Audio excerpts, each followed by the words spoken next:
श्री गणेशाय नमः। शांताकारं भुजगशयनं पद्मनाभं सुरेशं विश्वाधारं गगनसदृशं मेघवर्णं शुभांगं लक्ष्मीकान्तं कमलनयनं योगिभिर्ध्यानगम्यं वन्दे विष्णुं भवभयहरं सर्वलोकैकनाथं।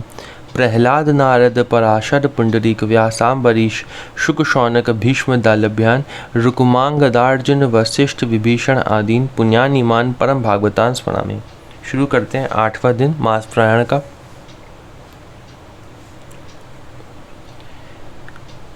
चले राम लक्ष्मण मुनि संगा, गए जहाँ जग पावनी गंगा।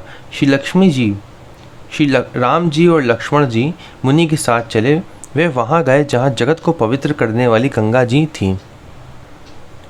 गाधी सुनु सब कथा सुनाई, जेहि प्रकार सुरसरी मही आई। महाराज गाधी के पुत्र विश्वामित्र जी ने वह सब कथा कह सुनाई जिस प्रकार देवनदी गंगा जी पृथ्वी पर आई थी। वो भगीरथ जी वाली जो कथा थी वो श्रीमद् भागवत में भी है, वहाँ से भी आप पढ़ सकते हैं। तो वो कथा उन्होंने पूरी भगीरथ जी और दिलीप जी की जो पूरी कहानी थी वो कहानी उन्होंने सुनाई राम जी को। तब प्रभु ऋषि ने समेत नहाए, विविध दान मही देव नहीं पाए। तब प्रभु ने ऋषियों सहित गंगा जी में स्नान किया। ब्राह्मणों ने भांति भांति के दान पाए। हर्षि चले मुनि वृंद सहाया, बेगी विदेह नगर नियर आया। फिर मुनि वृंद के साथ वे प्रसन्न होकर चले और शीघ्र ही जनकपुर के निकट पहुंच गए। पुर रम्यता राम जब देखी, हर्ष अनुज समेत विशेषी। श्री राम जी ने जब जनकपुर की शोभा देखी तब वे छोटे भाई लक्ष्मण सहित अत्यंत हर्षित हुए। बापी कूप सरित सरनाना, सलिल सुधा सम मणि सोपाना। वहाँ अनेकों बावलियाँ, कुएं, नदी और तालाब हैं जिनमें अमृत के समान जल है और मणियों की सीढ़ियाँ बनी हुई हैं। गुंजत मंजुमत रस भृंगा, कूजत कल बहुबरन बिहंगा।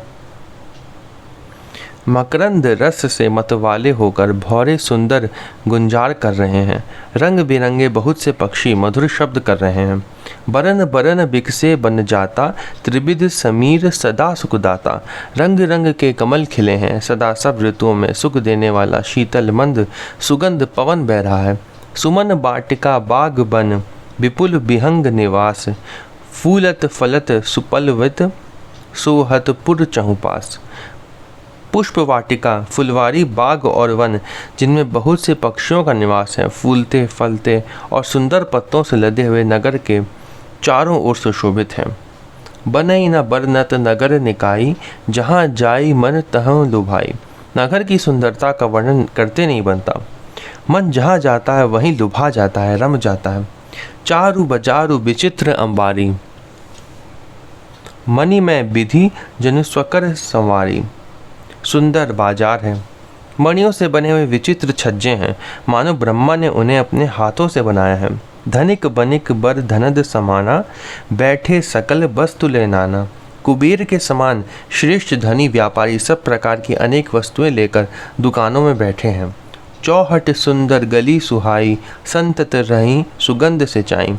सुंदर चौराहे और सुहावनी गलियां सदा सुगंध से सींची रहती हैं। मंगलमय मंदिर सब केरे, चित्रित जनु रतिनाथ चतेरे। चित्रित जनु रतिनाथ चितेरे। सबके घर मंगलमय हैं और उन पर चित्र कड़े हुए हैं जिन्हें मानो कामदेव रूपी चित्रकार ने अंकित किया है। पुर नर नारी सुभग सुचि संता, धर्मशील ज्ञानी गुणवंता। नगर के सभी स्त्री पुरुष सुंदर पवित्र। क्या लिखा है नगर के कैसे हैं स्त्री पुरुष? सुंदर हैं, पवित्र हैं, साधु स्वभाव वाले हैं, धर्मात्मा हैं, ज्ञानी हैं और गुणवान हैं। ऐसे हैं। अति अनूप जहम जनक निवासु, भित कहीं विबुध बिलो की बिलासु। जहाँ जनक जी का अत्यंत अनुपम सुंदर निवास स्थान महल है, वहाँ के विलास ऐश्वर्य को देखकर देवता भी थकित स्तंभित हो जाते हैं। मनुष्यों की तो बात ही क्या है। होत चकित चित कोट बिलो की, सकल भुवन शोभा जनु रोकी। कोट राजमहल के परकोटे को देखकर चित्त चकित हो जाता है। ऐसा मालूम होता है मानो उसने समस्त लोगों की शोभा को रोक कर घेर रखा है। ऐसा परकोटा वहाँ पे, ऐसा गेट था वहाँ पे उनका जनक जी का। धवल धाम मणि पुरट पट सुघटित नाना भांति, सिय निवास सुंदर सदन शोभा किमि कही जाती। उज्ज्वल महलों में अनेक प्रकार के सुंदर रीति से बने हुए मणि जटित सोने की जरी के पर्दे लगे हैं। सीता जी के रहने के सुंदर महल की शोभा का वर्णन किया ही कैसे जा सकता है। सुभग द्वार सब कुलिस कपाटा, भूप भीर नट मागध बाटा। राजमहल के सब दरवाजे फाटक सुंदर हैं, जिनमें वज्र के मजबूत अथवा हीरों के चमकते हुए किवाड़ लगे हैं। वहाँ मात हत राजाओं, नटों, मागधों और भाटों की भीड़ लगी रहती है। बनी विशाल बाज गजशाला, है गए रथ संकुल सब काला। घोड़ों और हाथियों के लिए बहुत बड़ी बड़ी घुड़शाला और गजशाला फील खाने बने हुए हैं, जो सब समय घोड़े, हाथी और रथों से भरी रहती हैं। सूर सचिव सेनप बहुतेरे, नरप गह सरिस सदन सब केरे। बहुत से शूरवीर मंत्री और सेनापति, उन सब के घर भी राजमहल सरीखे ही हैं। पुर बाहेर सर सरित समीपा, उतरे जहम तह विपुल महीपा। नगर के बाहर तालाब और नदी के निकट जहाँ तहाँ बहुत से राजा लोग उतरे हुए डेरा डाले हुए हैं। देखी अनूप एक अवराई, सब सुपास सब भांति सुहाई। वहीं आमों का एक अनुपम बाग देखकर, जहाँ सब प्रकार के सुभीते थे, जो सब तरह से सुहावना था, विश्वामित्र जी ने कहा, हे सुजान रघुवर, कौशिक कयु मोर मनुमाना, यहाँ रहिए रघुबीर सुजाना। हे सुजान रघुवर, मेरा मन कहता है कि यहाँ यहीं रहा जाए। भले ही नाथ कहीं कृपा निकेता, उतरे तव मुनिवृंद समेता। कृपा के धाम श्री रामचंद्र जी बहुत अच्छा स्वामिन कहकर वहीं मुनियों के समूह के साथ ठहर गए। विश्वामित्र महामुनि आए, समाचार मिथिलापति पाए। मिथिलापति जनक जी ने जब ये समाचार पाया कि महामुनि विश्वामित्र आए हैं, संग सचिव सुचि भूरि भट्ट, भूसुर बर गुर ज्ञाति, चले मिलन मुनिनायक ही, मुदित राव एह भांति।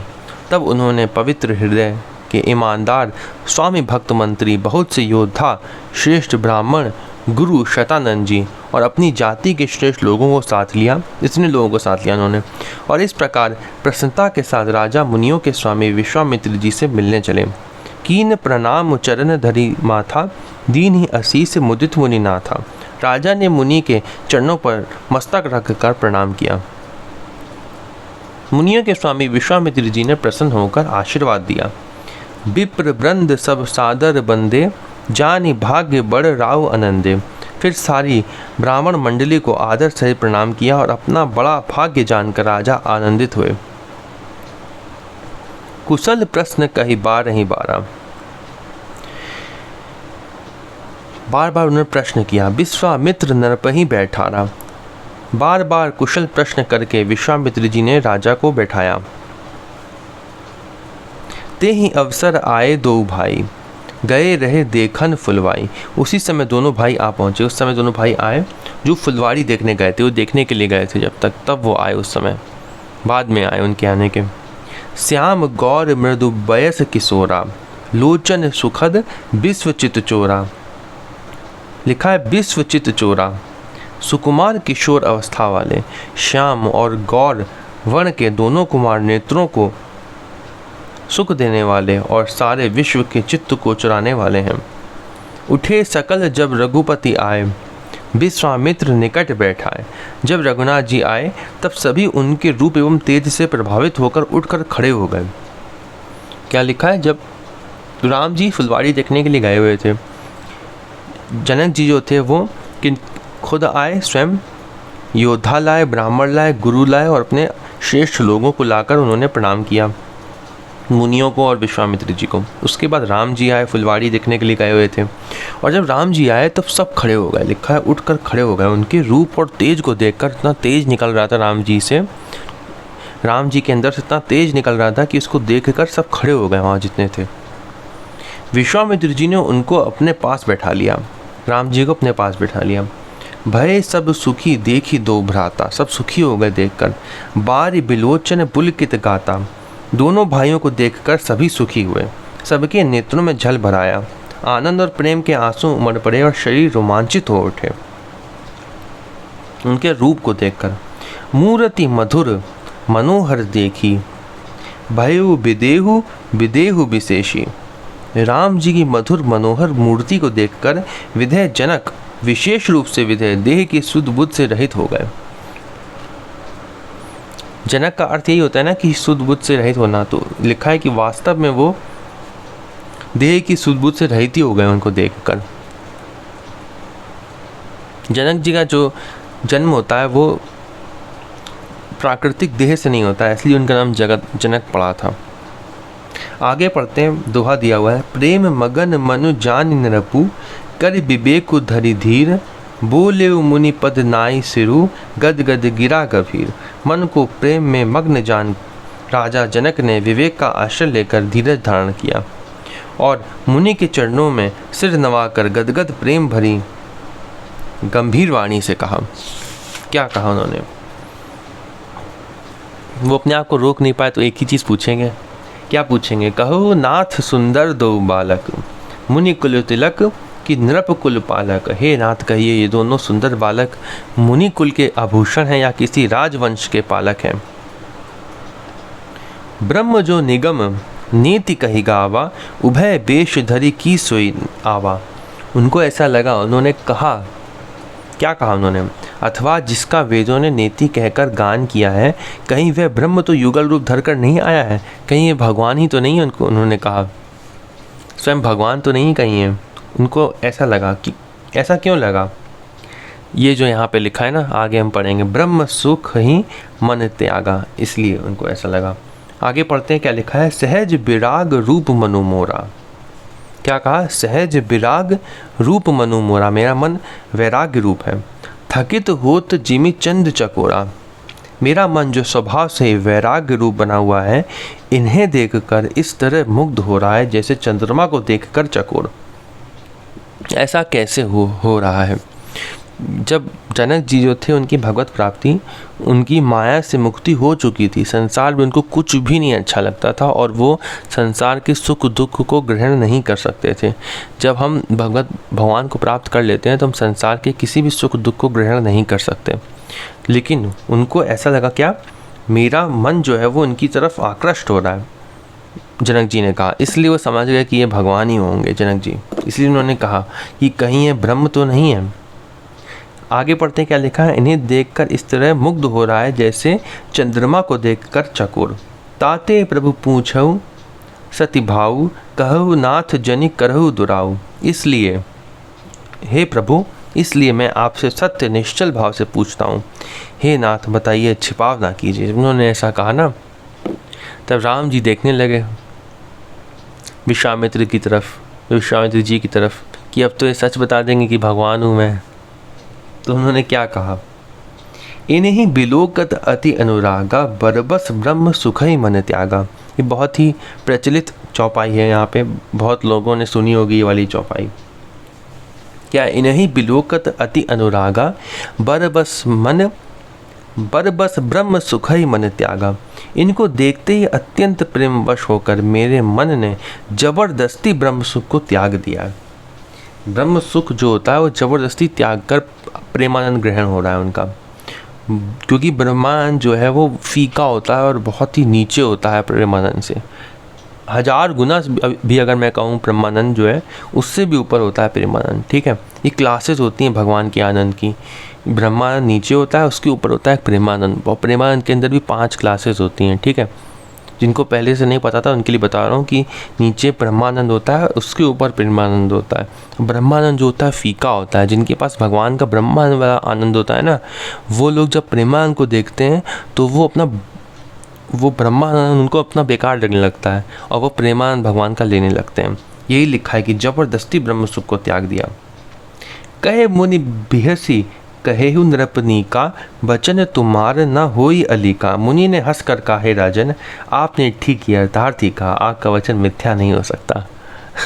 उन्होंने क्या कहा? जो इन्होंने कहा ना कि कहीं भगवान ही तो नहीं आ गए, तो उन्होंने इसलिए कहा, आपने जो समझा ना, हाँ वही है, वो भगवान ही है राम जी, आपने जो समझा वो सही समझा।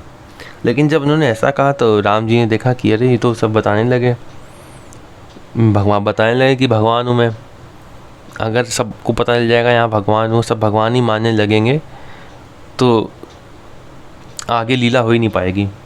इसलिए फिर आगे फिर वो विश्वामित्र जी को भी होश आता है, वो सोचते हैं कि हाँ अभी ये बताना चाहिए मुझे कि ये दशरथ जी के पुत्र हैं। तो सब बताते हैं, ये प्रिय सब ही जहाँ लगी प्राणी, मन मुस्काई राम सुनी पानी।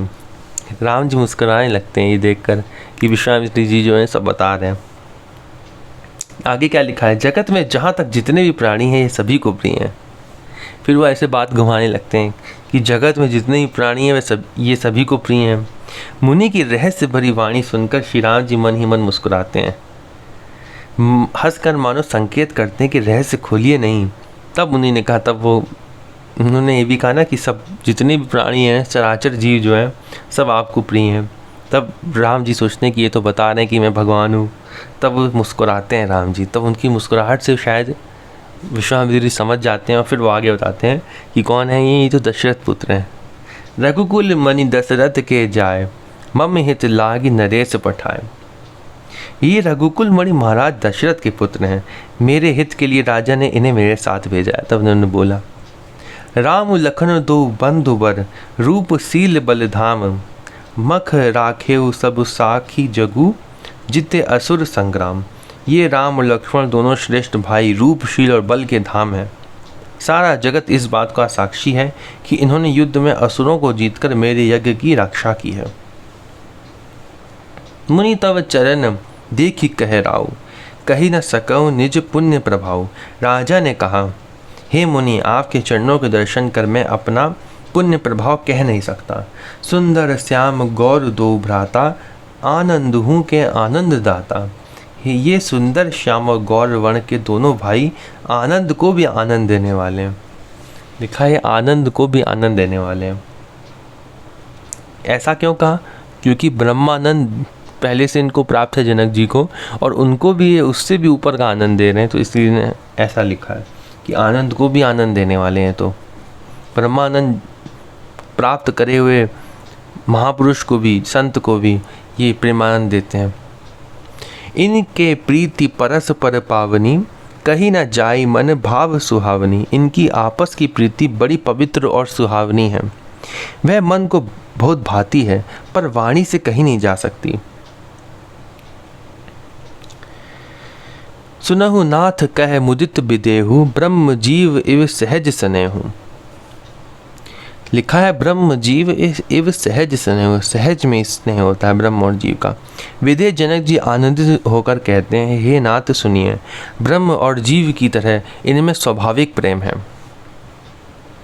ब्रह्म और जीव में स्वाभाविक प्रेम होता है क्या? ऐसा कैसे?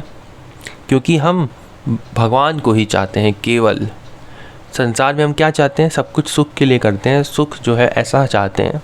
छांदोग्य उपनिषद कहता है कि सुख हमको हमेशा सदा ऐसा चाहिए होता है जो अनंत काल तक रहे और अनंत मात्रा का हो, जो बढ़ता रहे। हमें हमेशा ऐसा सुख चाहिए होता है। तो वही तो भगवान की परिभाषा है, उसी को भगवान कहते हैं। तो हम क्या चाहते हैं? हमेशा भगवान को चाहते हैं। ये छांदोग्य उपनिषद में लिखा है कि कैसे तरीके का हमको आनंद चाहिए होता है, कैसे तरीके का हमको सुख चाहिए होता है। वो चाहिए होता है जो अनंत काल तक रहे और जो बढ़ता रहे। हम हर कोई भी कार्य इसीलिए करते हैं कि हमको ऐसा सुख प्राप्त हो जो अनंत काल तक रहे। दो पॉइंट होते हैं, अनंत काल तक रहे और अनंत मात्रा का हो। ऐसा छांदोग्य उपनिषद कहता है। भूमा कहते हैं उसको छांदोग्य उपनिषद में। ऐसा आनंद कहते हैं जो अनंत काल तक हो और अनंत मात्रा का हो। तो इसलिए हम हमेशा से भगवान को ही चाहते हैं केवल। इसीलिए यहाँ लिखा है कि इनमें स्वाभाविक प्रेम होता है, ब्रह्म और जीव में। पुनि पुनि प्रभु चितव नर नाहु, पुलक गात उर अधिक उछाहु। राजा बार बार प्रभु को देखते हैं, दृष्टि वहाँ से हटना ही नहीं चाहती। प्रेम से शरीर पुलकित हो रहा है और हृदय में बड़ा उत्साह है। मुनि प्रसन्न सिनाई पद सीसु, चले लवाई नगर अवनीसु। फिर मुनि की प्रशंसा करके और उनके चरणों में सिर नवाकर राजा उन्हें नगर में लिवा चले। सुंदर सदनु सुखद सब काला, तहाँ बासुले दीन भुआला। एक सुंदर महल जो सब समय सभी ऋतुओं में सुखदायक था, वहाँ राजा ने उन्हें ले जाकर ठहराया।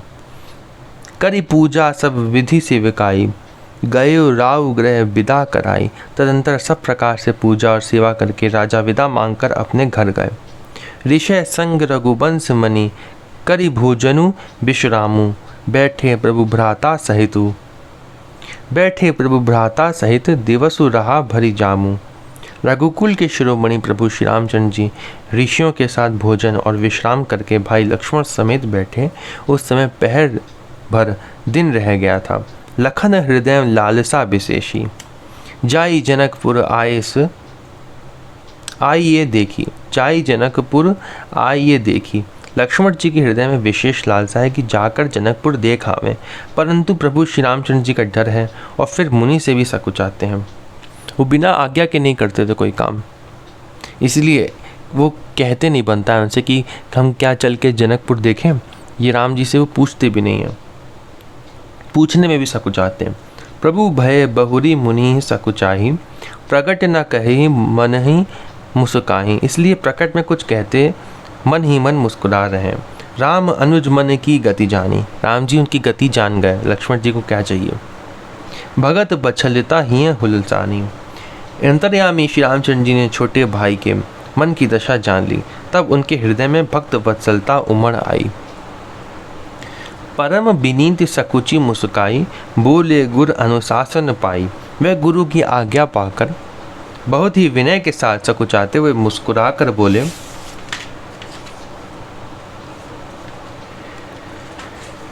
नाथ लखनपुर देखन चहि। प्रभु सकोच डर प्रगट न कहीं। हे नाथ, लक्ष्मण नगर देखना चाहते हैं, किंतु प्रभु आपके डर और संकोच के कारण स्पष्ट नहीं कहते।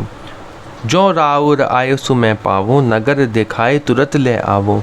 यदि आपकी आज्ञा पाऊँ तो मैं इनको नगर दिखलाकर तुरंत ही वापस ले आऊँ। सुनी मुनि सुकह बचन सुप्रीति। कस न राम तुम राखो नीति। यह सुनकर मुनीश्वर विश्वामित्र जी ने प्रेम सहित वचन कहे, हे राम, तुम नीति की रक्षा कैसे ना करोगे। धर्म से तु पालक तुम ताता। प्रेम विवश सेवक सुखदाता। हे तात, तुम धर्म की मर्यादा का पालन करने वाले और प्रेम के वशीभूत होकर सेवकों को सुख देने वाले हो। जाई देखी आवहु नगरु। सुख निदान दो भाई। करहु सुफल सबके नयन। सुंदर बदन दिखाई। सुख के निधान दोनों भाई जाकर नगर देखाओ। अपने सुंदर मुख दिखलाकर सब नगर निवासियों के नेत्रों को सफल करो। क्या लिखा है यहाँ पे? विश्वामित्र जी जानते थे राम जी अंतर्यामी हैं, लक्ष्मण जी भी अंतर्यामी हैं। वो क्यों देखना चाहते थे नगर?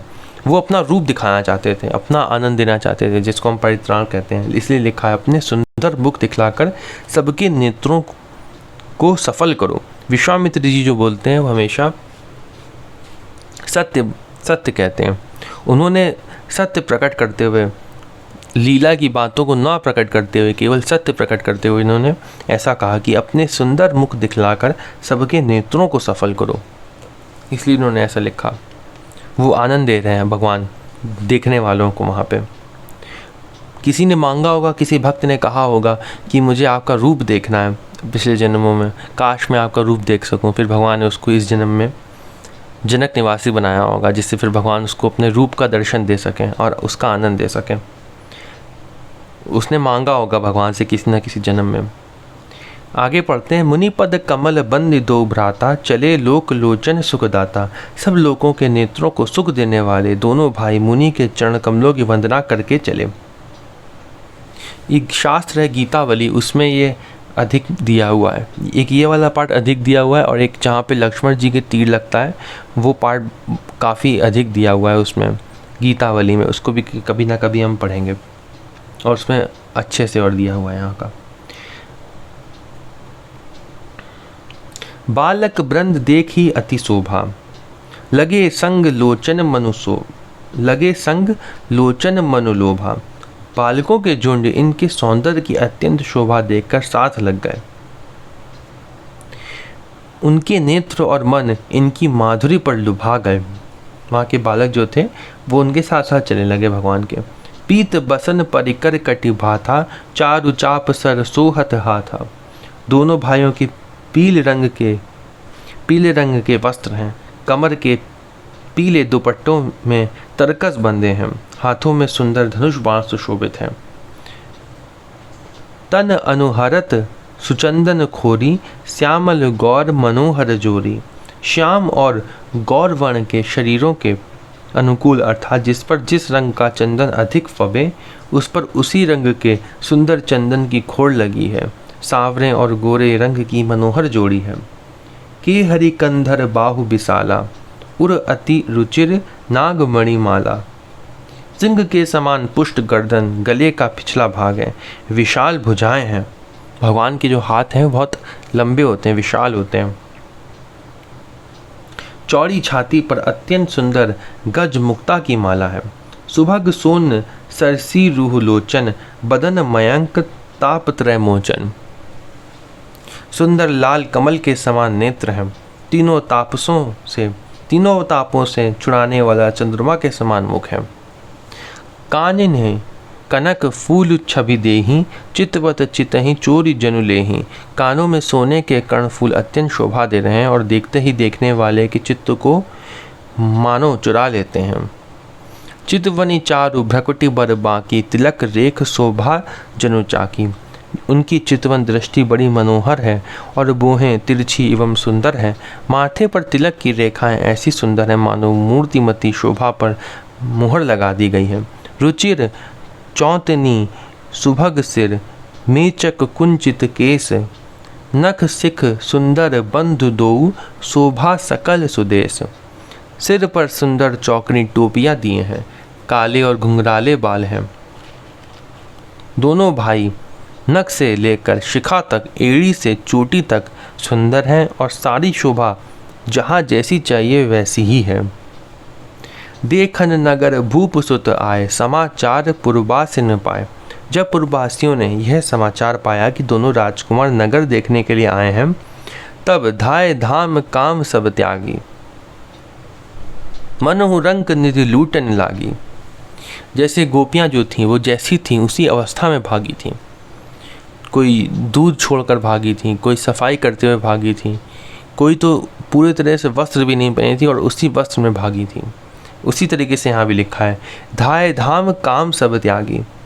वहाँ पे काम नहीं देखना होता है। फिर ऐसी अगर अवस्था कभी आए किसी के जीवन में कि भगवान आए हों शहर में, तो उसी समय तुरंत भागो भगवान को देखने के लिए। तब वह सब घर बार और सब काम काज छोड़कर ऐसे दौड़े मानो दरिद्री धन का खजाना लूटने दौड़ा हो। निरखी सहज सुंदर दो भाई, हो ही सुखी लोचन फल पाई। स्वभाव ही से सुंदर दोनों भाइयों को देखकर वे लोग नेत्रों का फल पाकर सुखी हो रहे हैं। जुबती भवन झरोखिने लागी, निरखहि राम रूप अनुरागी। युवती स्त्रियां घर के झरोखों से लगी हुई प्रेम से श्री रामचंद्र जी के रूप को देख रही हैं। कहे परस पर बचन सप्रीति, सखी इन कोटि काम छवि दी। सखी इन कोटि काम छवि जीती। वे आपस में बड़े प्रेम से बातें कर रही हैं। हे सखी, इन्होंने करोड़ों कामदेवों की छवि को जीत लिया है। देवता, मनुष्य, असुर, नाग और मुनियों में ऐसी शोभा तो कहीं सुनने में भी नहीं आती। सुर नर असुर नाग मुनि माही, शोभा असी कहूँ सुनी अति नाही। विष्णुचारी भुज विधि मुख चारी, विकट बेश मुख पंच पुरारी। भगवान विष्णु के 4 भुजाएं हैं, ब्रह्मा जी के 4 मुख हैं, शिव जी का विकट भयानक वेश है और उनके 5 मुंह हैं। क्या लिखा है? 5 मुंह है इसमें, ब्रह्मा जी के 5 मुंह लिखा है। हो सकता है इनके जो जिस कल्प की ये श्री रामचरितमानस है उसमें ब्रह्मा जी के 5 मुख हों।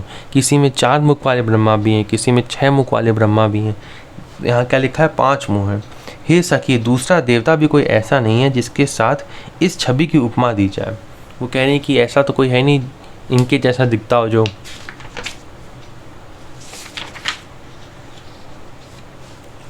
अपर देव अस को न आही, ये छवि सखी पटतरिय जाही। वह किशोर सुषुमा सदन, श्याम गौर सुखधाम। अंग अंग पर वारिह, कोटि कोटि सतकाम।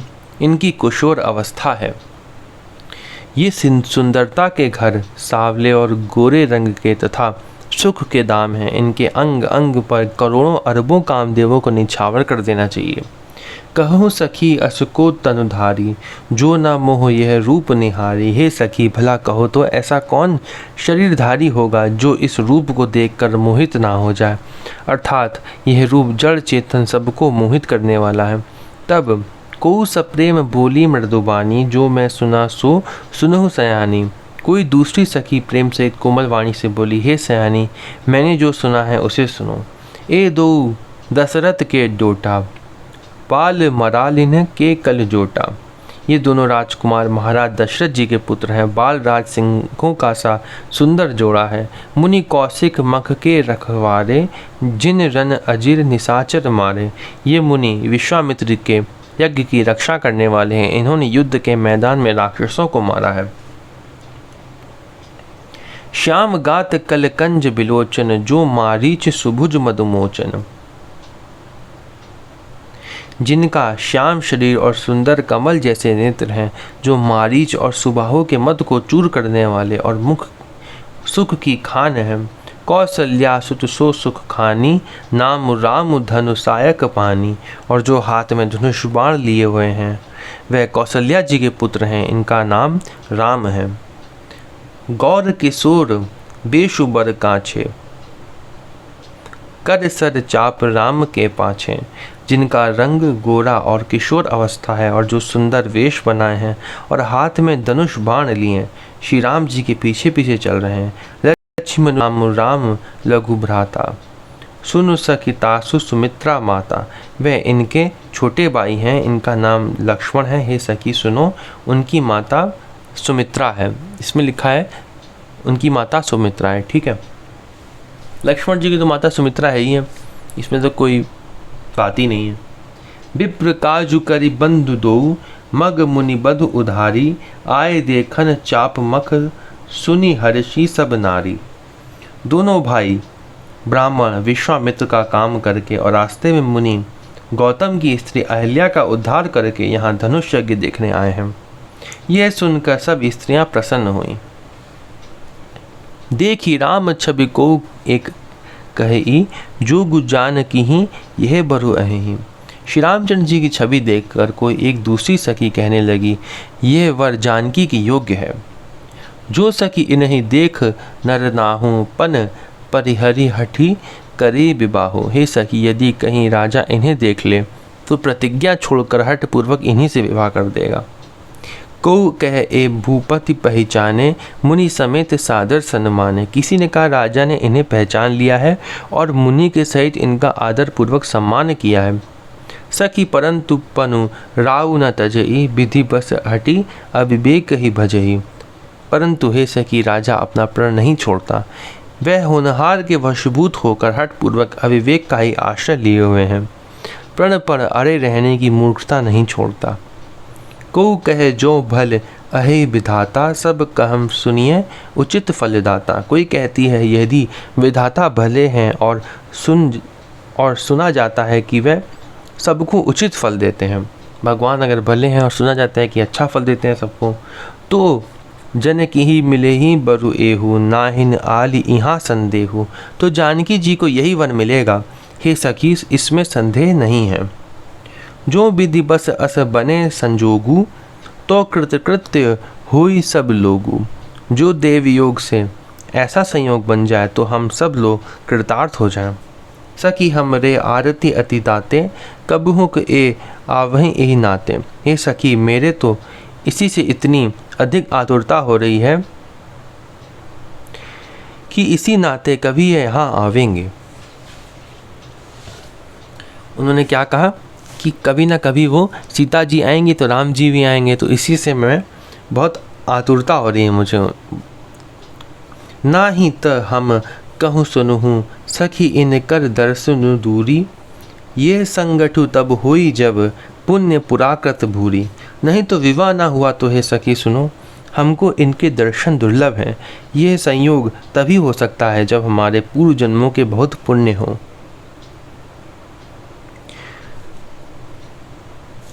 बोली अपर कहेहु सखिनी का, इह ब्याह अति हित सबही का।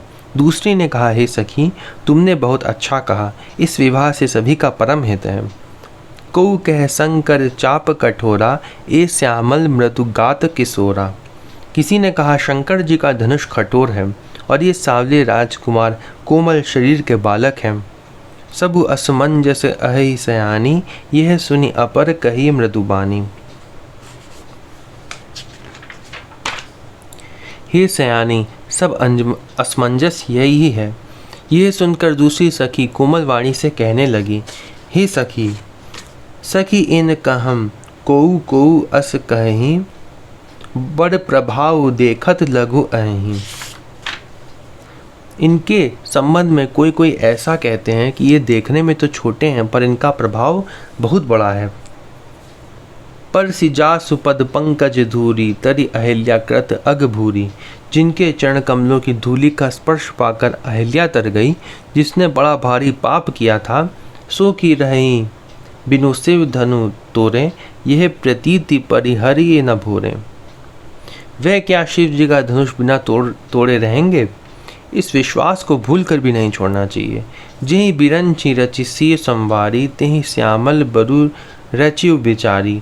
जिस ब्रह्मा ने सीता को संवार कर बड़ी चतुराई से रचा है, उसी ने विचार कर सावला वर भी रच रखा है। तासु बचन सुनि सब हर्षानी, ऐसी हो कहेहि मृदुबानी। उसके वचन सुनकर सब हर्षित हुई और कोमल वाणी से कहने लगी, ऐसा ही हो। हिय हर्षि ही बर्ष ही सुमन, सुमुखी सुलोचनी वृंद। जाहि जहाँ जहम बंधु, दो तहम तहम परमानंद। सुंदर मुख और सुंदर नेत्रों वाली स्त्रियां समूह की समूह हृदय में हर्षित होकर फूल बरसा रही हैं। जहाँ जहाँ दोनों भाई जाते हैं, वहाँ वहाँ परम आनंद छा जाता है।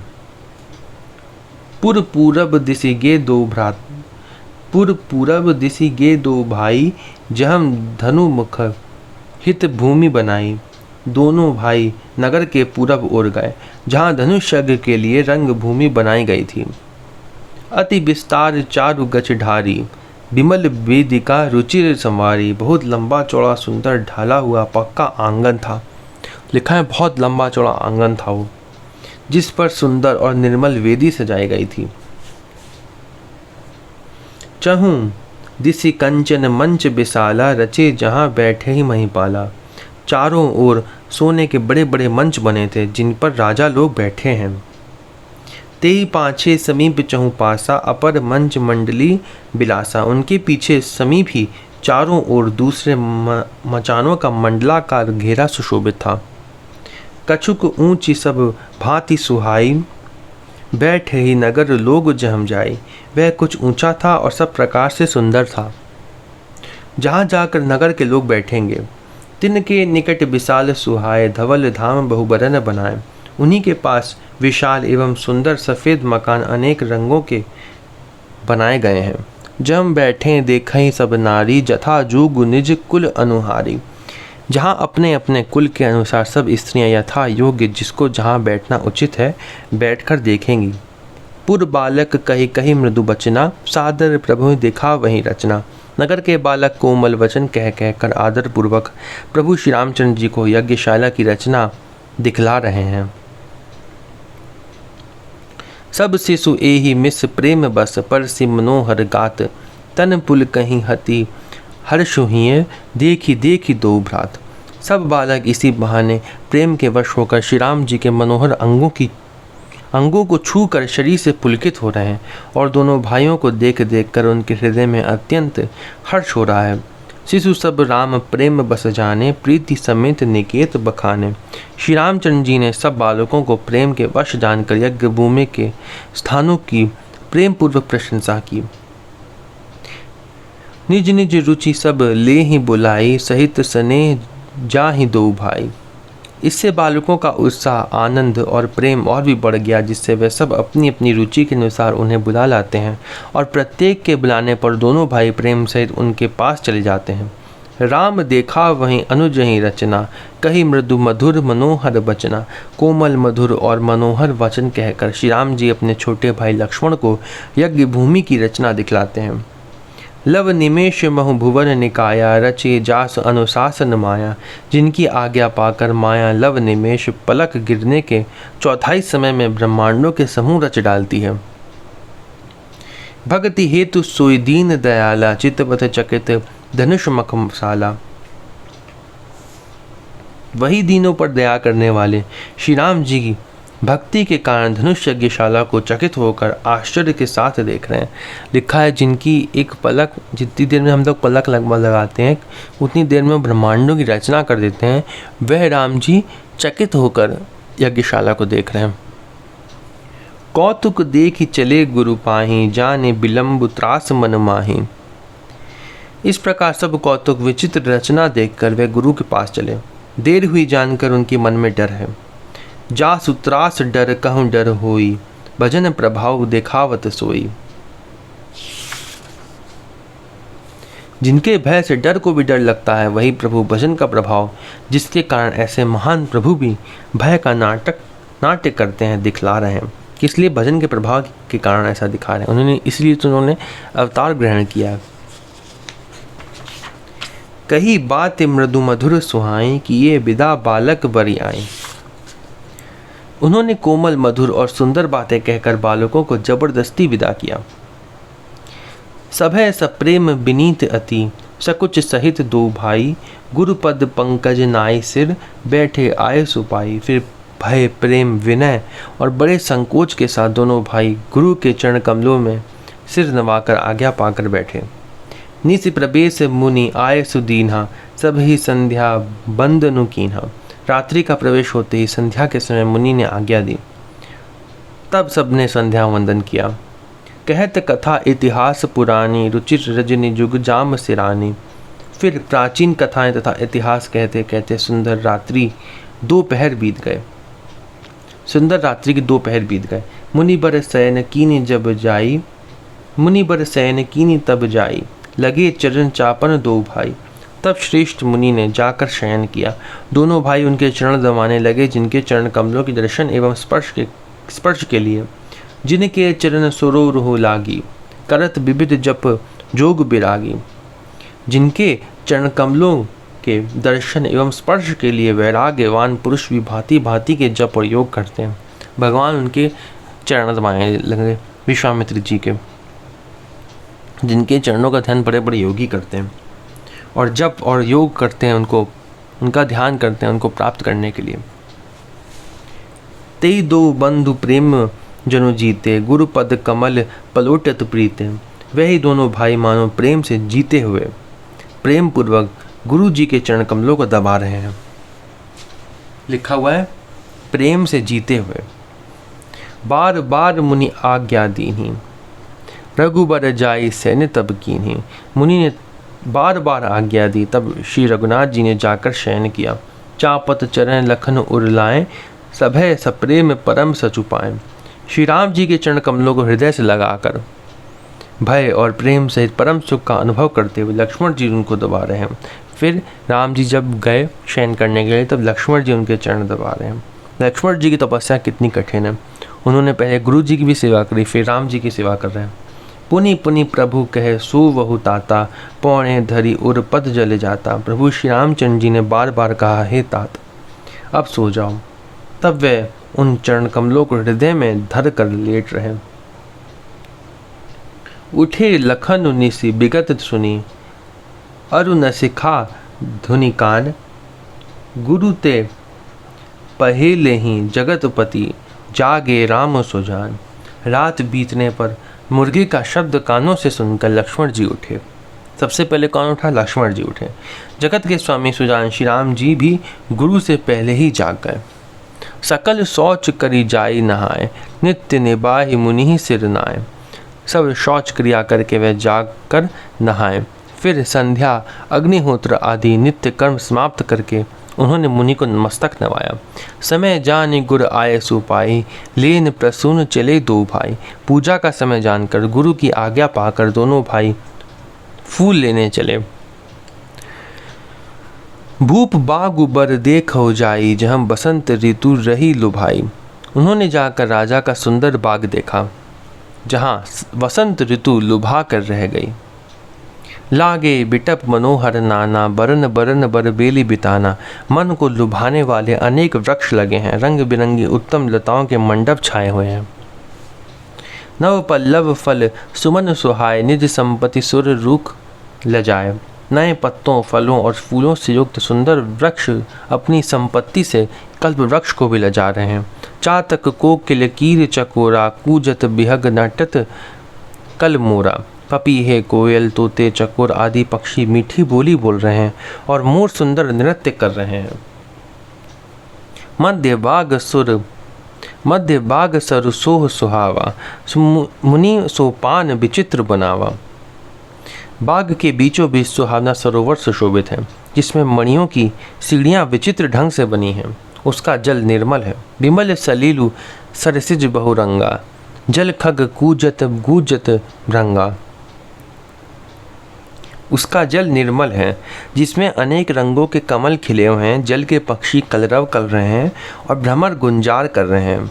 बागु तड़ागु बिलो की प्रभु, हर्ष बंधु समेत। परम रम्य आराम यहू, जो राम ही सुख देत। बाग और सरोवर को देखकर प्रभु श्री रामचंद्र जी भाई लक्ष्मण जी सहित हर्षित हुए।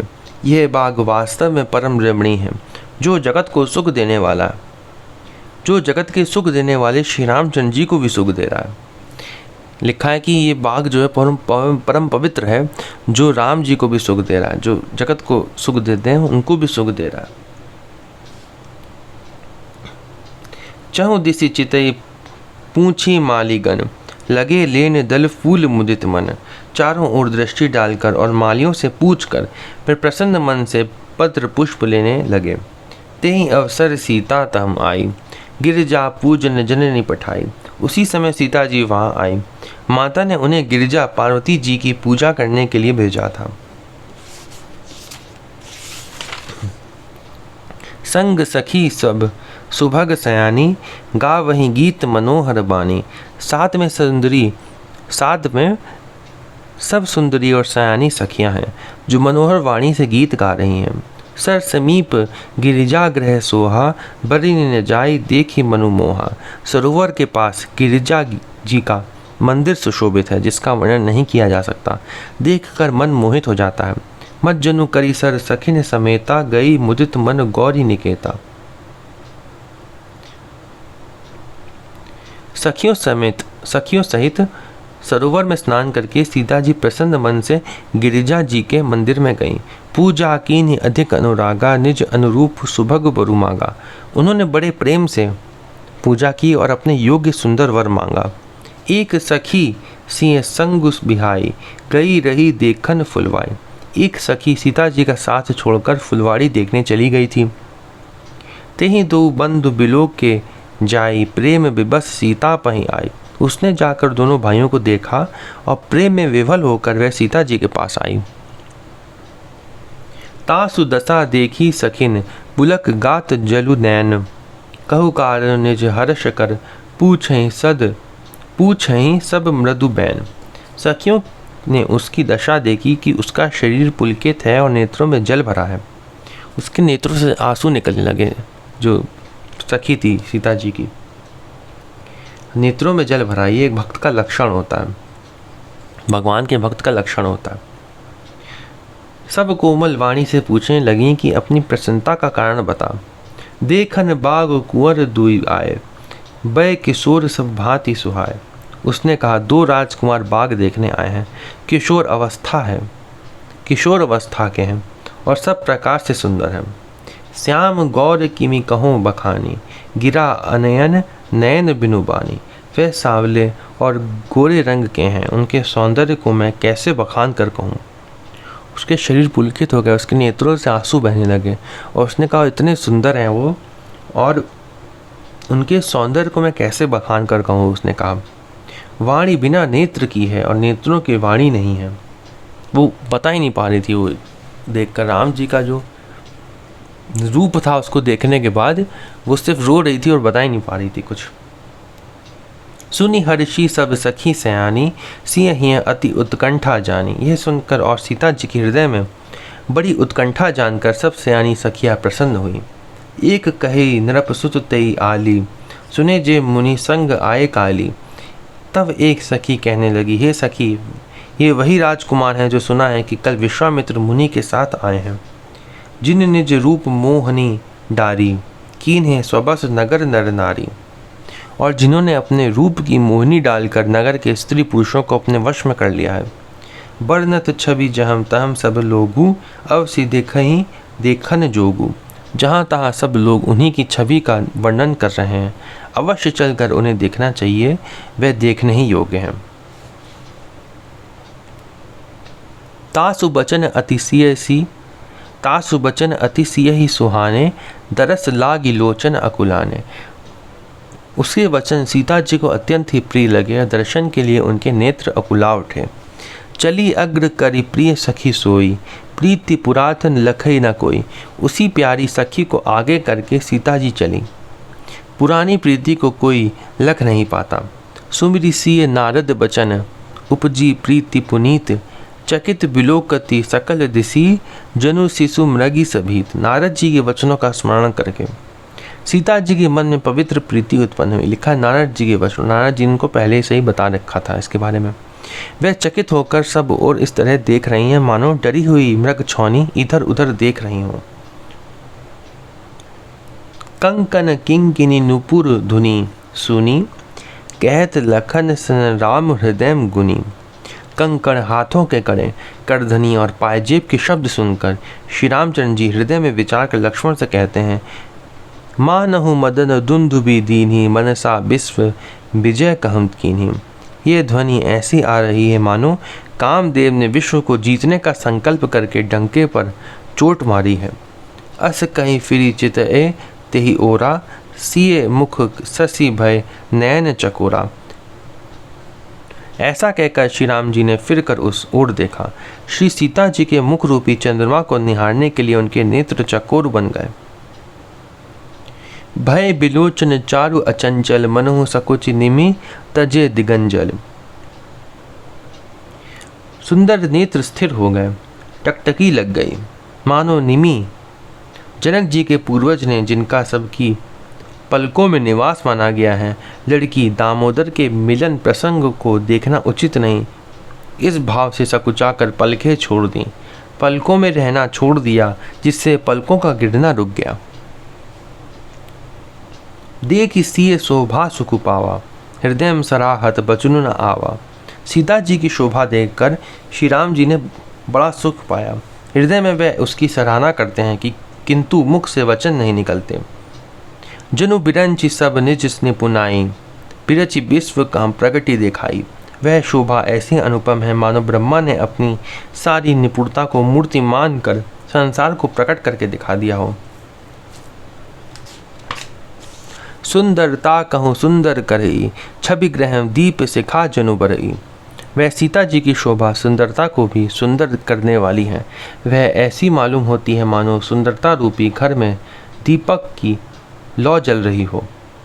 सब उपमा कभी रहे जुठारी, की ही पटतरों विदेह कुमारी। अब तक सुंदरता की भवन में अंधेरा था, वह भवन मानो सीता जी की सुंदरता रूपी दीप शिखा को पाकर जगमगा उठा है, पहले से भी अधिक सुंदर हो गया है। सारी उपमाओं को तो कवियों ने झूठा कर रखा है।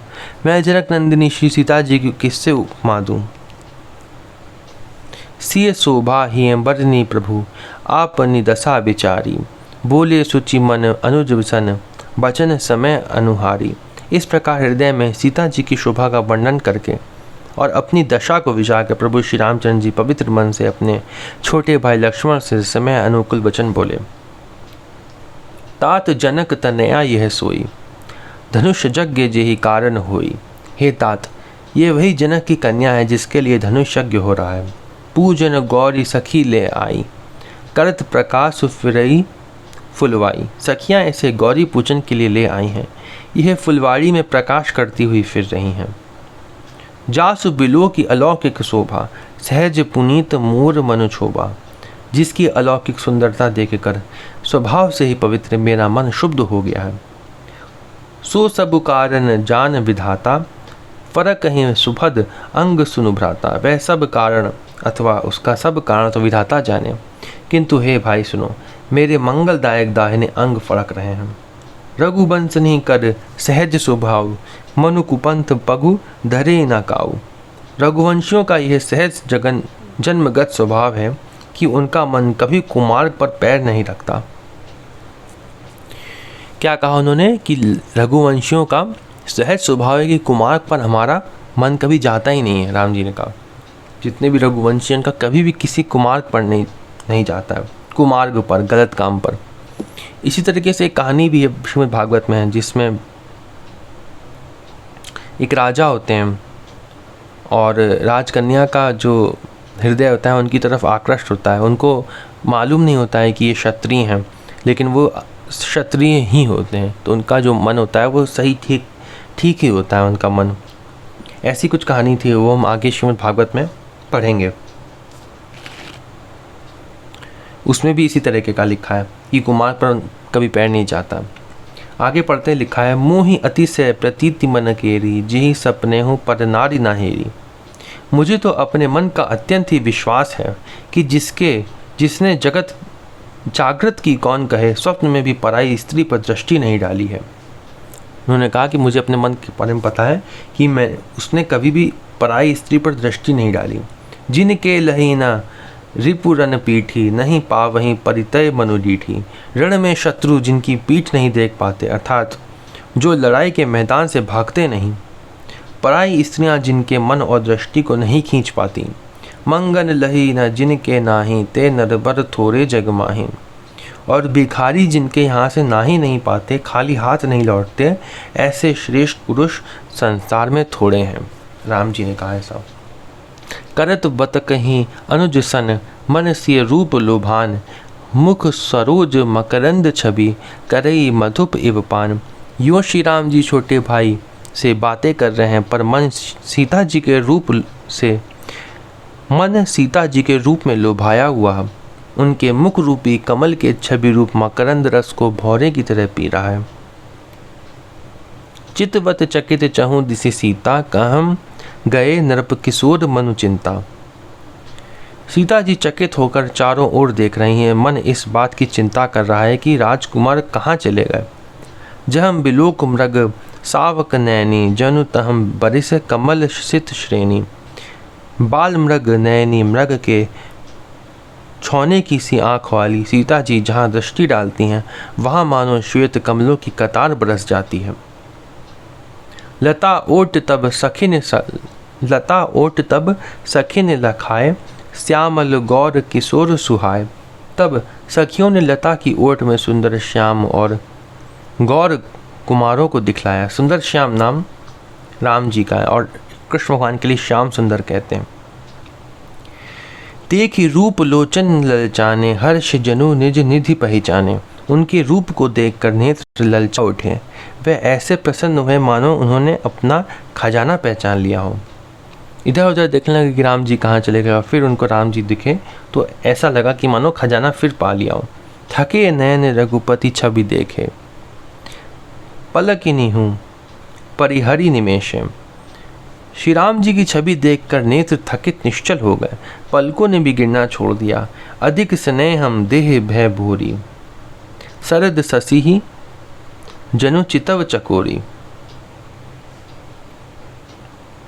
अधिक स्नेह के कारण शरीर बेबल बेकाबू हो गया, मानो शरद ऋतु की चंद्रमा को चकोरी बेसित हुई देख रही है। लोचन मग राम ही उर आनी, दीन है पलक कपाट सयानी। नेत्रों के रास्ते श्री राम जी को हृदय में लाकर चतुर शिरोमणि जानकी जी ने पलकों के किवाड़ लगा दिए, अर्थात नेत्र मूंद कर उनका ध्यान करने लगी। उन्होंने अपनी आंखें बंद कर ली, फिर उनको देखने के बाद अंदर ही उनका ध्यान करने लगी। जब सी सखी ने प्रेम में बस जानी, कहीं न सकहीं कछु मन सकुचानी। जब सखियों ने सीता जी को प्रेम के वश जाना, तब वे मन में सकुचा गई, कुछ कह नहीं सकती थीं। लता भवन ते प्रकट भय, तेहि अवसर दो भाई। निक से जनु जुग बिमल बिधु, जलद पटल बिलगाई।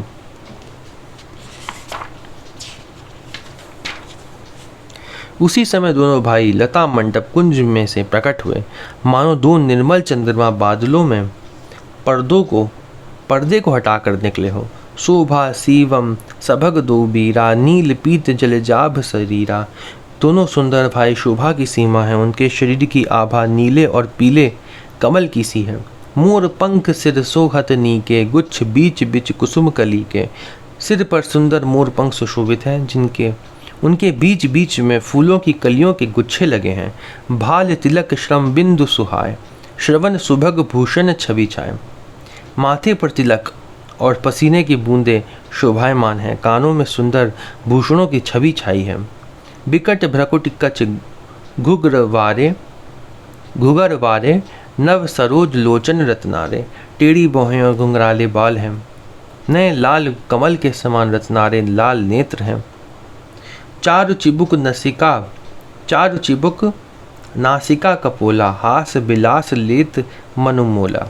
ठोड़ी नाक और गाल बड़े सुंदर हैं और हंसी की शोभा मन को मोल लिए लेती है। मुख छवि कही न जाई मोहि पाही, जो बिलो की बहु काम ल जाही। मुख की छवि तो मुझसे कही ही नहीं जाती, जिसे देखकर बहुत से कामदेव लजा जाते हैं। उर्मणि माल कंबु गल कीवा, काम कलभ कर भुज बल सीवा। वक्षस्थल पर मणियों की माला है, शंख के सदृश सुंदर गला है। कामदेव के हाथी के बच्चे की सूंड के समान उतार चढ़ाव वाली एवं कोमल भुजाएं हैं। सुमन समेत बाम कर दोना, सांवर कुंवर सखी सुठी लोना। जो बल की सीमा है, जिसके बाएं हाथ में फूलों सहित दोना है, हे सखी वह सावला कुंवर तो बहुत ही सलूना है। की हरि कटिपट पीत धर, सुषमा सील निधान। देखी भानुकुल भूषण ही, बिसरा सखिन अपान। सिंह की सी पतली लचीली कमर वाले पीतांबर धारण किए हुए शोभा और शील के भंडार सूर्य कुल के भूषण श्री रामचंद्र जी को देखकर सखियां अपने आप को भूल गई। धरि धीरे जो एक आली सयानी, सीतासन बोली गही पानी। एक चतुर सखी धीरज धरकर हाथ पकड़कर सीता जी से बोली, बहुरी गौरी कर ध्यान करे हूँ, भूप के सुर देखी किन लेहू। गिरिजा जी का ध्यान फिर कर लेना, इस समय राजकुमार को क्यों नहीं देख लेती। सकुच सियम तब नयन उघारे, सन्मुख दो रघु सिंह ने हारे। तब सीता जी ने सकुचाकर नेत्र खोले और रघुकुल के दोनों सिंह को अपने सामने खड़े देखा। नख सिख देखी राम के शोभा, सुमिरि पिता पनु मनु अति क्षोभा। नख से शिखा तक श्री राम जी की शोभा देखकर और फिर पिता का प्रण याद करके उनका मन बहुत शुद्ध हो गया। पर बस सखिन लखी जब सीता, भयो गहरू सब कहे सभीता। जब सखियों ने सीता जी को परवश प्रेम के वश देखा, तब सब भयभीत होकर कहने लगी, बड़ी देर हो गई, अब चलना चाहिए। पुनि आऊब एहि बरिया काली, अस कही मन बिहसी एक आली। कल इसी समय फिर आएंगी, ऐसा कहकर एक सखी मन में हंसी। गुण गिरा सुनी भयो विलम्ब मातु भय मानी। सखी की ये रहस्य बड़ी वाणी सुनकर सीता जी सकुचा गई। देर हो गई जान उन्हें माता का भय लगा। धरी बड़ी धीर रामू उर आने, फिरी अपन पऊ पितु बस जाने। बहुत धीरज धरकर वे श्री रामचंद्र जी को हृदय में लाई और उनका ध्यान करती हुई अपने को पिता के अधीन जानकर लौट चली। देखन मिस मृग बिहग तरु, फिरई बहोरी बहोरी। निरखी निरखी रघुबीर छवि, बाड़ी प्रीति न थोड़ी।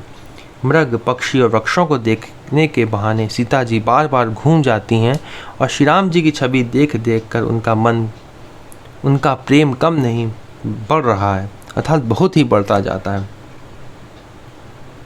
जानी कठिन शिवचाप विसूरती, चली राखी उर श्यामल मूर्ति। शिव जी के धनुष को कठोर जानकर वह विसूरती मन में विलाप करती हुई हृदय में श्री रामचंद्र जी की सांवली मूर्ति को रखकर चली। प्रभु जब जात जान की जानी, सुख स्नेह शोभा गुण खानी। शिव जी के धनुष की कठोरता का स्मरण आने से उन्हें चिंता होती थी कि ये सुकुमार श्री रघुनाथ जी उसे कैसे तोड़ेंगे। पिता के प्रण की स्मृति से उनके हृदय में शोभ था ही, इसलिए मन में विलाप करने लगे। प्रेमवश ऐश्वर्य की विस्मृति हो जाने से ही ऐसा हुआ। फिर भगवान के बल का स्मरण आते ही वह हर्षित हो गई और सावली छवि को हृदय में धारण करके चली। प्रभु श्री राम जी ने जब सुख, स्नेह, शोभा और गुणों की खान श्री जानकी जी को जाती हुई जाना, परम प्रेम में मृदु मसी कीन्ही, चारु चित्त भीति लिखी लीन्ही। तब परम प्रेम की कोमल स्याही बनाकर उनके स्वरूप को अपने सुंदर चित्त रूपी भित्ति पर चित्रित कर लिया। गई भवानी भवन बहोरी, बंदी चरण भोली कर जोरी। सीता जी पुनः भवानी जी के मंदिर में गईं और उनके चरणों की वंदना करके हाथ जोड़कर बोली, जय जय गिरि बरराज किशोरी, जय महेश मुख चंद चकोरी। हे श्रेष्ठ पर्वतों के राजा हिमाचल की पुत्री पार्वती, आपकी जय हो, जय हो। हे महादेव जी के मुख रूपी चंद्रमा की ओर टकटकी लगाकर देखने वाली चकोरी, आपकी जय हो। जय गज बदन षडानन माता, जगत जननी दामिनी दूती गाता। हे हाथी के मुख वाले गणेश जी और 6 मुख वाले स्वामी कार्तिक जी की माता, हे जगत जननी, हे बिजली की सी कांति युक्त शरीर वाली, आपकी जय हो। नहीं तब आदि मध्य अवसाना, अमित प्रभाव बेदू नहीं जाना। आपका ना आदि है, ना मध्य है और ना अंत है। आपके असीम प्रभाव को वेद भी नहीं जानते। भव भव विभव पराभव कारिणी, विश्व विमोहिनी स्वबस बिहारिणी। आप संसार को उत्पन्न, पालन और नाश करने वाले हैं। विश्व को मोहित करने वाली, आप संसार को उत्पन्न, पालन और नाश करने वाली हैं। विश्व को मोहित करने वाली और स्वतंत्र रूप से विहार करने वाली हैं। पति देवता सुतीय महु, मातु प्रथम तव रेख। महिमा अमित न सकहीं कही, सहस शारदा शेष। पति को इष्ट देव मानने वाली श्रेष्ठ नारियों में हे माता आपकी प्रथम गणना है। आपकी अपार महिमा को हजारों सरस्वती और शेष जी भी नहीं कह सकते। सेवत तो ही सुलभ फलचारी, बरदायनी पुरारी प्यारी। हे भक्तों को मुँह मांगा वर देने वाली, हे त्रिपुर के शत्रु शिव जी की प्रिय पत्नी, आपकी सेवा करने से चारों फल सुलभ हो जाते हैं। देवी पूज पद कमल तुम्हारे, सुर नर मुनि सब हो ही सुखारे। हे देवी, आपके चरण कमलों की पूजा करके देवता, मनुष्य और मुनि सभी सुखी हो जाते हैं। मोर मनोरथ जान हो नीके, बस हूँ सदा और पुर सब ही के। मेरे मनोरथ को आप भलीभांति जानती हैं, क्योंकि आप सदा सबके हृदय रूपी नगरी में निवास करती हैं। कीने हो प्रकट न कारण तेहि, अस कही चरण गहे बेदेहि। इसी कारण मैंने उसको प्रकट नहीं किया, ऐसा कहकर जानकी जी ने उनके चरण पकड़ लिए। विनय प्रेम बस भई भवानी, खसी माल मूर्ति मुस्कानी। गिरिजा जी सती जी के विनय और प्रेम के वश हो गई। उनके गले की माला खिसक पड़ी और मूर्ति मुस्कुराई। सादर सिंह प्रसाद सिर धरेऊ, बोली गौरी हर्षु हिय भरेऊ। सीता जी ने आदरपूर्वक उस प्रसाद माला को सिर पर धारण किया। गौरी जी का हृदय हर्ष से भर गया और वह बोली, सुनो सिय सत्य आशीष हमारी, पूजी ही मन कामना तुम्हारी। हे सीता, हमारी सच्ची आशीष सुनो, तुम्हारी मन कामना पूरी होगी। नारद जी का वचन पवित्र, संशय, भ्रम आदि दोषों से रहित और सत्य है। नारद बचन सदा सोची साचा, सो बरु मिले ही जानी मनु राचा। जिसमें तुम्हारा मन अनुरक्त हो गया है वही वर तुमको मिलेगा। मनु जाहि राच्यु मिले ही सो बरु, सहज सुंदर सांवरो। करुणा निधान सुजान शीलु, स्नेह जान तरावरो। यही भांति गौरी आशीष सुनी से सहित ही हर्षी अली। तुलसी भवानी ही पूजी पुनि पुनि मुदित मन मंदिर चली। जिसमें तुम्हारा मन अनुरक्त हो गया है वही स्वभाव से ही सुंदर सांवला वर श्री रामचंद्र जी तुमको मिलेगा। वह दया का खजाना और सुजान सर्वज्ञ है। सर्वज्ञ का अर्थ क्या है? वो सब कुछ जानता है, तुम्हारे शील और स्नेह को जानता है। इस प्रकार श्री गौरी जी का आशीर्वाद सुनकर जानकी जी समेत सब सखियां हृदय में हर्षित हुईं। तुलसीदास जी कहते हैं, भवानी जी को बार बार पूजकर सीता जी प्रसन्न मन से राजमहल को लौट चली। तुलसीदास जी कहते हैं, भवानी जी को बार बार पूजकर सीता जी प्रसन्न मन से राजमहल को लौट चली। जानी गौरी अनुकूल सिय ही हर्षु न जाई कही, मंजुल मंगल मूल बाम अंग फरकन लगे। गौरी जी को अनुकूल जानकर सीता जी के हृदय को जो हर्ष हुआ वह कहाँ नहीं जा सकता। सुंदर मंगलों के मूल उनके बाएं अंग फड़कने लगे। हृदय सराहत सिय लोनाई, गुर समीप गवने दो भाई। हृदय में सीता जी के सौंदर्य की सराहना करते हुए दोनों भाई गुरु जी के पास गए। राम कहा सब कौशिक पाही, सरल स्वभाव छुअत छल नाही। श्री रामचंद्र जी ने विश्वामित्र जी से सब कुछ कह दिया, क्योंकि उनका सरल स्वभाव है, छल तो उसे छूता भी नहीं है। उन्होंने सब कुछ सरल स्वभाव बिल्कुल कह दिया। राम जी ने सरल स्वभाव से सीधी सीधी बात कह दी सारी। सुमन पाई मुनि पूजा कीन्ही, पुनि असीस दुहु भाई ने दीन्ही। फूल पाकर मुनि ने पूजा की, फिर दोनों भाइयों को आशीर्वाद दिया कि तुम्हारे मनोरथ सफल हों। सफल मनोरथ हों तुम्हारे, राम लखन सुनि भय सुखारे। यह सुनकर श्री राम लक्ष्मण सुखी हुए। करी भोजन मुनि बर विज्ञानी, लगे कहन कछु कथा पुरानी। श्रेष्ठ विज्ञानी मुनि विश्वामित्र जी भोजन करके कुछ प्राचीन कथाएं कहने लगे। विगत दिवस गुरु आय सुपाई, संध्या करन चले दो भाई। इतने में दिन बीत गया और गुरु की आज्ञा पाकर दोनों भाई संध्या करने चले। प्राची दिशि ससे उय सुहावा, सिय मुख सरिस देखी सुख पावा। उधर पूर्व दिशा में सुंदर चंद्रमा उदय हुआ। श्री रामचंद्र जी ने उसे सीता के मुख के समान देख कर सुख पाया। बहुरी विचारु कीन मन माही, सिय वदन सम हिम कर नाही। फिर मन में विचार किया कि यह चंद्रमा सीता जी के मुख के समान नहीं है। जन्म सिंधु पुनि बंधु बिशु, दिन मलिन सकलंक। सिय मुख समता पाव किमी, चंदु बापुरो रंक। खारे समुद्र में तो इसका जन्म, फिर उसी समुद्र के उत्पन्न होने के कारण विष इसका भाई। क्या कहा? खारे समुद्र में तो इसका जन्म हुआ है, राम जी ने कहा। फिर विष इसका भाई है। दिन में ये मलिन शोभाहीन निस्तेज रहता है और कलंक की काले दाग से युक्त है। बेचारा गरीब चंद्रमा सीता जी के मुख की बराबरी कैसे पा सकता है? घटे बड़े बड़े है ही नहीं, घटई बढ़ई बिरहिनी दुखदाई, ग्रस ही राहु निज संधि ही पाई। फिर यह घटता बढ़ता है और विरहिणी स्त्रियों को दुख देने वाला है। राहु अपनी संधि में पाकर इसे ग्रस लेता है। कोक शोक प्रद पंकज द्रोही, अवगुण बहुत चंद्रमा तो ही। चकवे को चकवी के वियोग का शोक देने वाला और कमल का वैरी उसे मुझे मुरझा देने वाला है। हे चंद्रमा, तुझमें बहुत से अवगुण हैं जो सीता जी में नहीं हैं। बेदे ही मुख पटतर दीन है। यहाँ पे लिखा था कोक शोक प्रद पंकज द्रोही, अवगुण बहुत चंद्रमा तो ही। बेदे ही मुख पटतर दीन है, होई दोष बड़ू अनुचित कीन है। अतः जानकी जी के मुख की तुझे उपमा देने में बड़ा अनुचित कर्म करने का दोष लगेगा। सिय मुख छवि बिदु ब्याज बखानी, गुर पही चले निशा बड़ी जानी। इस प्रकार चंद्रमा के बहाने सीता जी के मुख की छवि का वर्णन करके बड़ी रात हो गई, जहाँ वे गुरु जी के पास चले। करि मुनि चरण सरोज प्रणामा, आय सुपाई कीन विश्रामा।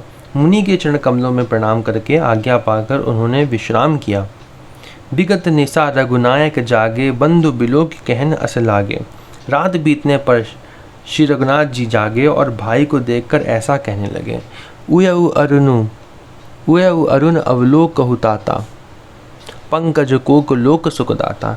हे तात देखो, कमल चक्रवाक और समस्त संसार को सुख देने वाला अरुणोदय हुआ है। बोले लखन जोरी जुग पानी, प्रभु प्रभाव सूचक मृदुवानी। लक्ष्मण जी दोनों हाथ जोड़कर प्रभु के प्रभाव को सूचित करने वाली कोमल वाणी बोले। अरुणोदयम सकुचे कुमुद, उड़गन ज्योति मलिन। जिमि तुम्हार आगमन सुनी, भय नृपति बलहीन। अरुणोदय होने से कुमुदनी सकुचा गई और तारागणों का प्रकाश फीका पड़ गया। जिस प्रकार आपका आना सुनकर सब राजा बलहीन हो गए हैं। नृप सब नखत करहीं उजियारी, टारी न सकहीं चाप तम भारी। सब राजा रूपी तारे उजाला मंद प्रकाश करते हैं, पर वे धनुष रूपी महान अंधकार को हटा नहीं सकते। कमल कोक मधुकर खगनाना, हर्ष सकल निशा अवसाना। रात्रि का अंत होने से जैसे कमल, चकवे, भौरे और नाना प्रकार के पक्षी हर्षित हो रहे हैं, ऐसे ही प्रभु सब भगत तुम्हारे हुई टूटे धनुष सुखारे। वैसे ही प्रभु आपके सब भक्त धनुष टूटने पर सुखी होंगे। उयऊ भानु बिनु श्रम तम नासा, दूरे नखत जग तेज प्रकाशा। सूर्य उदित हुआ, बिना ही परिश्रम अंधकार नष्ट हो गया। तारे छिप गए, संसार में तेज का प्रकाश हो गया। रवि निज उदय ब्याज रघुराया, प्रभु प्रताप सब नरपन दिखाया। हे रघुनाथ जी, सूर्य ने अपने उदय के बहाने सब राजाओं को प्रभु आपका प्रताप दिखलाया है। तब भुज बल महिमा उद्घाटी, प्रगति धनु विघटन परिपाटी। आपकी भुजाओं के बल की महिमा को उद्घाटित करने, खोलकर दिखाने के लिए ही धनुष तोड़ने की यह पद्धति प्रकट हुई है। बंधु बचन सुने प्रभु मुस्काने, हुई सुचि सहज पुनीत नहाने। भाई की ये वचन सुनकर प्रभु मुस्कुराए। फिर स्वभाव से ही पवित्र श्री राम जी ने शौच से निवृत्त होकर स्नान किया। नित्य क्रिया करी गुरु पहीं आए, चरण सरोज सुभग सिरनाए। और नित्य कर्म करके वे गुरु जी के पास आए। आकर उन्होंने गुरु जी के सुंदर चरण कमलों में सिर नवाया।